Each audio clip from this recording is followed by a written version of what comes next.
বিসমিল্লাহির রহমানির রহিম। রিজিকের মালিক আল্লাহ, সফলতার মালিক আল্লাহ, কিন্তু চেষ্টা করতে হবে।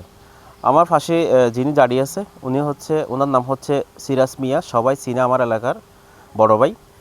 উনি প্রায় দীর্ঘ 10 বছর ধরে সিএনজি চালাচ্ছেন, জীবিকা অর্জন করছেন।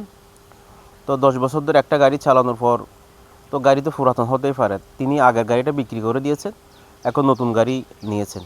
তো নতুন গাড়ির জন্য সবাই ওনার জন্য দোয়া করবেন। বিশেষ করে যেটার জন্য আমি ভিডিওটা তৈরি করা, ওনাকে কিন্তু নিশি রাত 12টার পর থেকেই আপনার সকাল পর্যন্ত যে কোনো সময় যদি কোনো বিপদে আপদে, অসুস্থ রোগী, ডেলিভারি রোগী, কোনো মুরব্বী, কোনো ধরনের জরুরি কোনো সমস্যা হলে ওনাকে আপনারা পাবেন।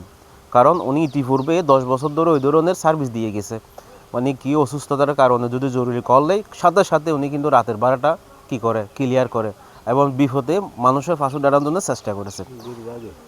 এই জন্য আমরা আজকে এই যে সিরাজ মিয়া, অর্থাৎ আমাদের এই যে এলাকার ভাই সিরাজ মিয়া যে গাড়িটা নিয়েছে, তার জন্য আপনারা দোয়া করবেন। সেই সবার সফলতা কামনা করছে, আমিও তার সফলতা কামনা করছি। এবং যে কোনো প্রয়োজনে স্ক্রিনে নাম্বার আছে, যে কোনো প্রয়োজনে বিপদে অসুস্থতা হলে তার সাথে যোগাযোগ করবেন। তার নাম্বার আমি স্ক্রিনে দিয়ে দেব এবং গাড়িটা একদম নতুন। তো সবাই সিরাজ মিয়ার জন্য দোয়া করবেন, যাতে এই গাড়ি নিয়ে নিজের সফলতা অর্জন করতে পারে এবং রিজিকের ব্যবস্থা করতে পারে। সবাইকে ধন্যবাদ। আসসালামু আলাইকুম।